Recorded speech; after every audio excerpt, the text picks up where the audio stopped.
Y'all, the way I be so unhinged right before I start recording a video, it's unreal.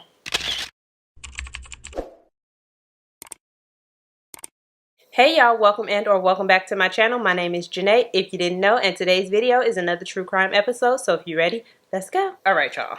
I don't know what that was, but all right. Before we get started, I really just want to let y'all know that the way that I told y'all I need a new ring light. Matter of fact, let me show y'all how I have to finesse this damn ring light right fast. I'm about to show y'all because y'all probably thinking like, oh, it just keeps going on. No, ma'am.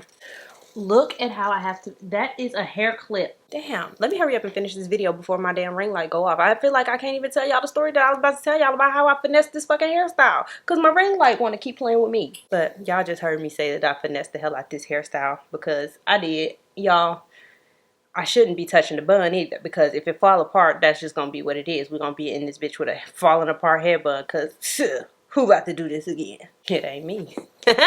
Damn show ain't me. But let me just go ahead and get into today's case before my ring light decided it wants to start acting up again. So today we're going to be talking about a lady named Patricia Titus. And honestly, I'm very surprised that this case don't have a lot more coverage than it do, and it don't have a lot of information about the case because this seems like one of those cases that would have been nationwide news. It just feels like there should be a whole lot more information about this case. However, there isn't, so this video probably gonna be real short.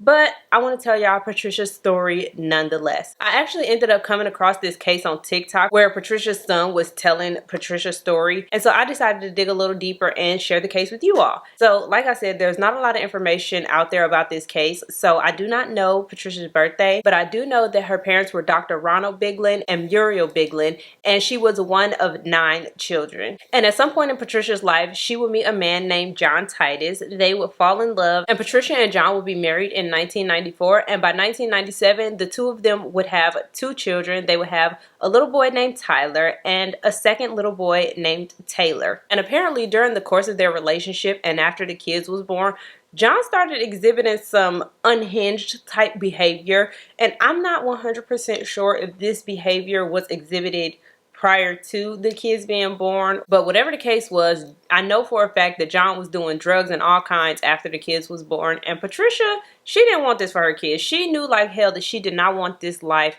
for not only herself but for her 2 boys as well. She felt like she could provide a way better, a way more stable life for her kids without John in the picture. And so she ended up initiating a separation. Again, I don't have a lot of information about this case, so I don't know if the 2 of them ever ended up getting divorced officially, but I do know that Patricia decided to separate herself and her kids from John. Now, after Patricia and John separated, Patricia felt like, yeah, she definitely did the right thing because John's behavior got worse. And because of this, Patricia decided to try to protect herself and her kids from John by filing a protective order against him. And the articles that I read didn't go into detail about the ins and outs of John's behavior, but it was said that John would constantly harass Patricia even after she had initiated the protection order because he wanted to see his kids, but Patricia was not having it. And I really do feel like if John wasn't presenting the behavior that he was presenting, like being unhinged, off the charts, and just completely wilding, I feel like Patricia would have allowed John to see his kids, even if it was supervised by her or the courts. I feel like she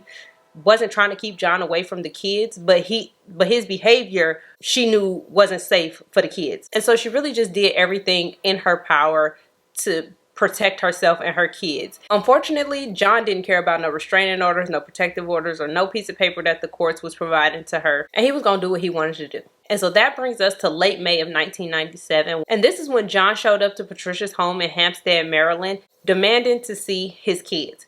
And y'all already know Patricia was not having it. She politely told John to kick rocks. However, we also know that John was not about to have that either. And so he ended up forcing his way into the house where an argument between he and Patricia ensued. Now, hearing all of this commotion, baby Tyler, who was 2 years old at the time, proceeded to make his little way into the living room where he saw his parents arguing, and his dad told him to go back to his room. But Tyler is 2 years old.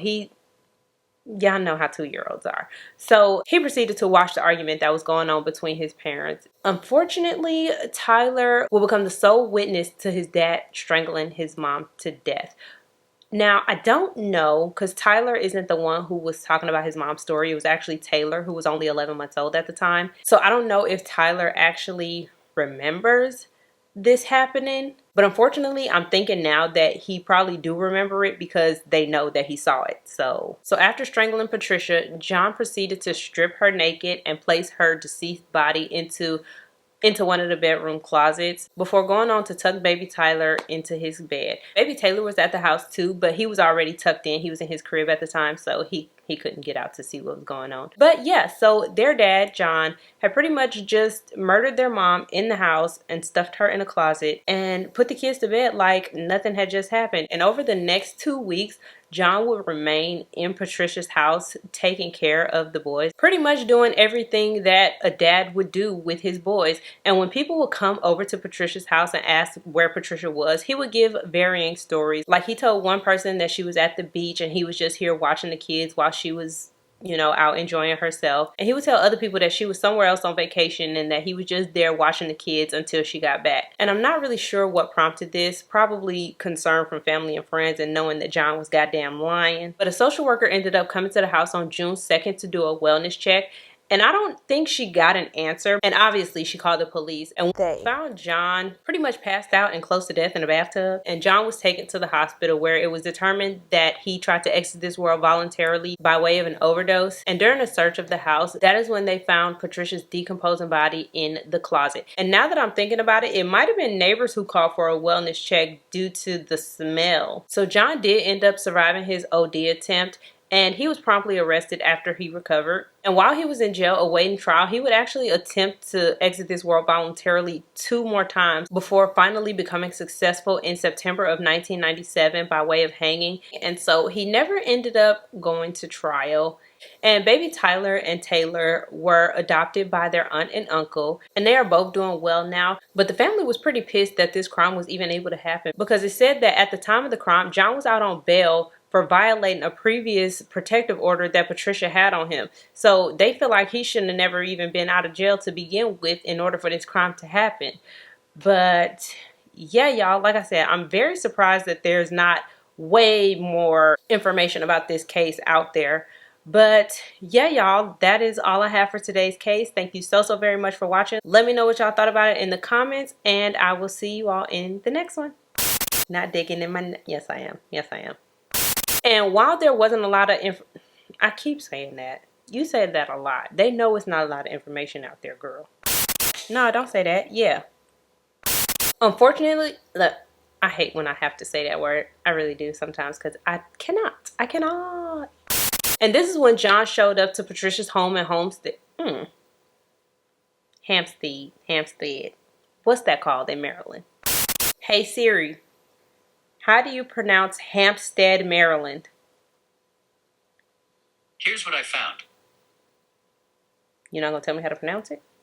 So John did end up surviving, girl.